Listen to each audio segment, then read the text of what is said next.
Greetings, ladies and gentlemen. Welcome to this broadcast of The Weekly Beat. I am your co-host, Dumi Jerry, coming to you from Johannesburg in South Africa. A very cold South Africa, if I must add.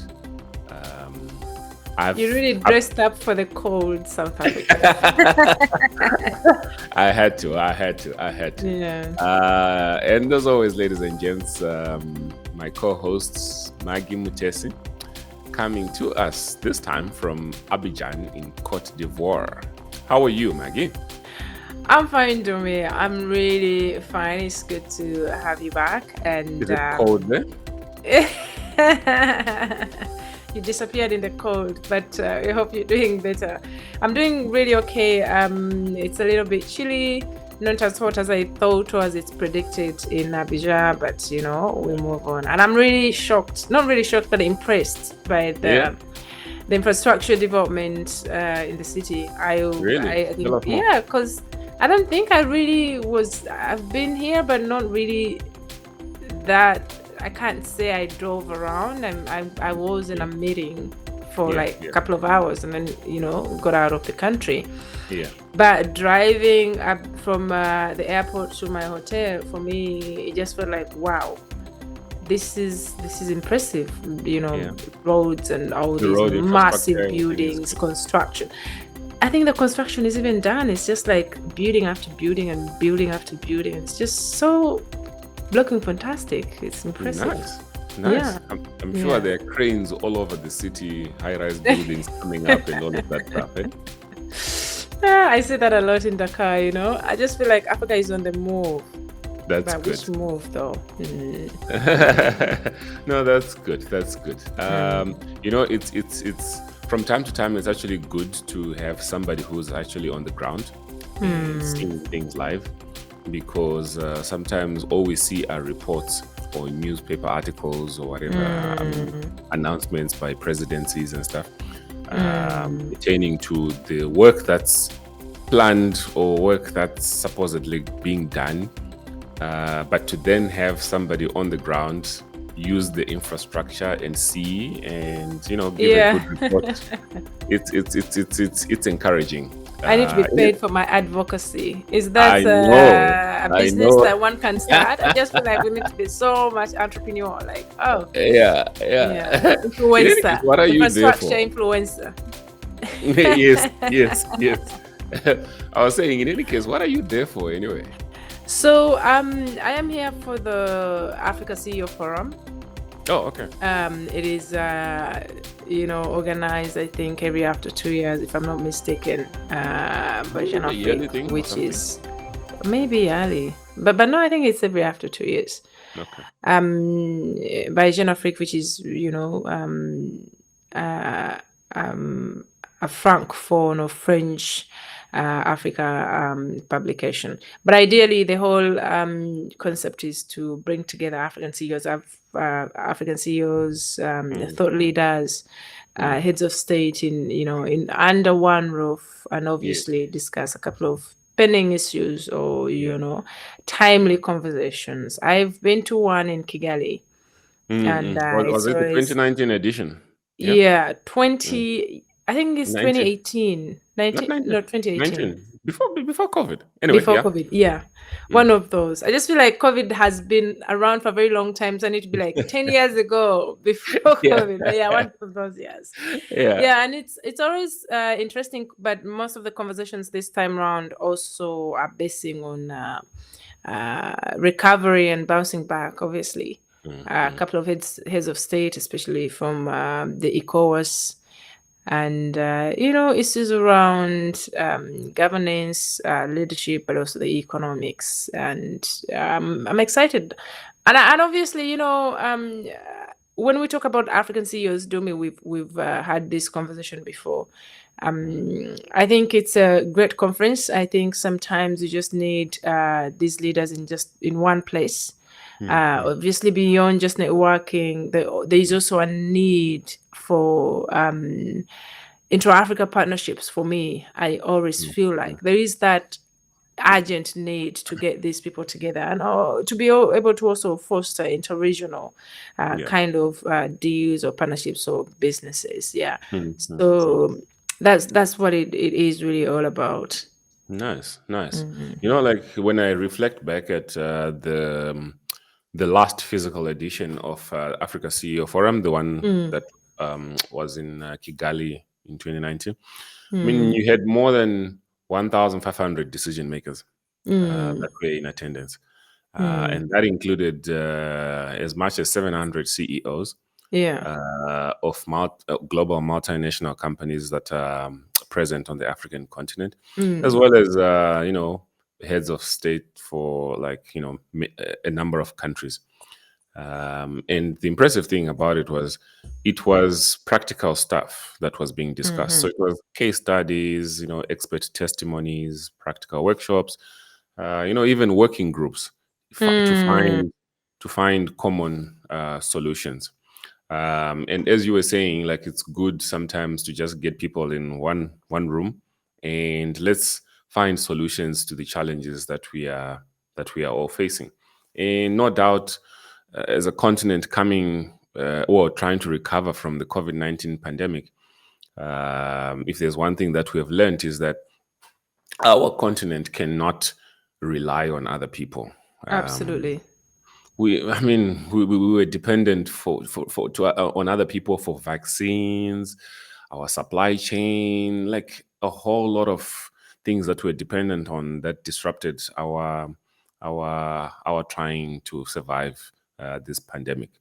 So you then put that on the one side, and then you look at the other side. You've got the imperatives of call it the energy transition, the digitalization of businesses as well as economies. That then just means that as a continent, Africa now needs to build stronger and more resilient societies. And all of those things, they start with these sort of conversations. So I'm looking forward to following on Oh some of the yeah. conversations that'll be Yeah. going on Yes. as as people try to chart new ways for African growth. I mean, as I mentioned, vaccine production is one of the things. Decongestion of supply chains is one of the other things. Digitalization, energy Food transition, security, do me. Food food security. security. Yeah. Yeah, talking about that, like the price of food and how much it has Man. gone up over the past couple of weeks. Sure. Ha. Can you imagine? And then the drought in other parts of the continent. I have a friend of mine in Somalia. We were chatting Mm. about the election. Yeah. And I said to him, okay, so what next for the president? He's like, the only thing now we think of is the drought. I'm like, Yeah. is it really that bad? And he says, Uh. it is worse than what you guys think. But I've also realized that there is really a need, like you mentioned, for self-reliance. And I think also beyond self-reliance, there has to be sustainability. Yeah. We're not just talking about chats and conversations. And a lot of people usually say, this is just another conference of people Another paying talk show. lots of money, talk show, and then they're going to talk and but nothing really happens if there is no conversation. So it starts with that, and then you build on to that. And just a few weeks ago, I don't know if you followed the World Economic Forum. Yeah. Beyond Yes, I did. beyond the private jet story of them polluting the air. People are going to talk about climate change, but they're burning all of these Yeah. fossil fuels to go there with their private jets. I think for me, beyond that, Yeah. when I was following the World Economic Forum, there was a realization that, I have missed such stimulating conversations that remind me of where we actually need to be. Yeah. And what I actually need to really think of. Because think about it, Dumi. You don't know if you don't hear, if you don't engage, if you don't listen, if you don't watch, for example, the Weekly Beat or listen to Dumi and I and stuff like that. Yeah. How are you going to create change? So ideally, it's like obviously, the question is always what next after such conversations, but there is that need to stimulate, people's minds. And we've been, cornered for the past 2 years of COVID-19, actually 3 years. It's Yeah, such a long, long, long, long time. I know. And recovery is not going to be that easier. Even, the mindsets have changed. Until Yeah. now, there are people who tell you, do people still go to conferences? Yes. Yes. They actually still go to conferences. And Yeah, there's how nothing that else am I beats going to like experience in-person Abidjan? interaction. Yeah, but talk to me about it though. And I just want to take it away from the CEO farm because they didn't pay for this ad anyway. But as a founder, as a CEO yourself, Domi, and Yeah. I'm asking this because we had a chat earlier on about how I felt about being here away from coming to a conference like this as a journalist or a media. I'm just coming as a participant. Yeah. To what level, like of what importance are such gatherings, especially to founders or business owners in Africa? And I'm asking because I always feel like you go to conferences like this, and you'll find 80% of industry players are actually multinationals, or they are people coming from outside of Africa. Yes. Not as many. There is always that. I mean, talk to me about it. Okay, so if my schedules and opportunities allowed, I definitely would have been there as we are speaking right now. And I'll tell you why such platforms are very good. It's because, I mean, let's just look at it from our, we'll call it African perspective, right? Yeah, COVID-19 came and all of that, but with it coming, it also presented, it did come with challenges, right, to our people and our economies. But our people, I mean, our economies and our people proved to be very resilient in the face of all of that. So now we can only now build our continent together. As we're building it towards recovery, we can only do that if we're all working in a united format, right? So a lot of turbulence still lies ahead. A lot of unknowns still lie ahead. But the time is actually now for Africa to sort of, tap into what strengths do we have, and how do we fully mobilize, the new and emerging drivers of growth, so that we come back stronger from the pandemic. So yes, as a CEO, as a founder of a business, I mean, those are the things that I would be very interested in, because participation at these, exchanging notes with fellow peers. This is how, as a unit, as a united continent, we can mobilize different players, private sector partners, development institutions, governments, towards a common goal. And that common goal is essentially to build a better, a greener, and a more inclusive Africa. Absolutely. So, yeah, I think that's the way I look at it. That's the way I look at it. So, I I am looking forward to following up. I mean, to following some of these conversations that are coming up, as we hear, some of, because when you're sitting alone, you've got your own ideas, right? So you don't know whether these ideas will actually work or not. When you meet with other people, you hear some other ideas that may actually refine what you are thinking on. And the more they hear Exactly. what you are talking about, they also refine what they're thinking on. And in such a context, that's how collaboration works. Collaboration is the new way to operate. And it's a global village. Let's think about it, and let's be honest. If there is any way we're going to be competitive globally as a continent, we also, I think, have got to move out there. I'm just learning, and I am so glad that I've also transitioned from just being a media personality to running a business, because Yes. the Yeah. the whole way I look at it now is that, It's totally different. Yeah. yeah, it's like we have this entire globe to conquer, Yeah. and we've got to put our story out there, not just Hmm. as a story, but also as a business. And there's no way you're going to put that out if you're going to be in your office or little office somewhere in Yeah. Kenya, or in Rwanda or in South Africa, without Mm. going out there to meet other people of the same probably mind or industry. And every day there is always something to learn and pick from. I mean, I Of learn a course. lot from you because you've been in this space. If our viewers don't even know, I've been interviewing you since 2015, and now I know. I remember those days. I remember those and days. now we are having this conversation, and it's so interesting because I mean, lots of times, even when I used to speak to you, you would be somewhere in Dubai or elsewhere, and all of these Mm-hmm. places, but I guess that's how the business environment really works to me. And we might have to leave a few tips for the listeners, but maybe when it comes to networking, especially when it comes to running businesses, because I also feel like we've started looking at conferences as a luxury, Yes. or talk kind of platforms. This is how I feel when I interact with a few people, and I'm like, I'm actually attending this conference. Yeah. Look, I mean, obviously, with the world now opening up, conferences are back. For the most part. I mean, even festivals are now back.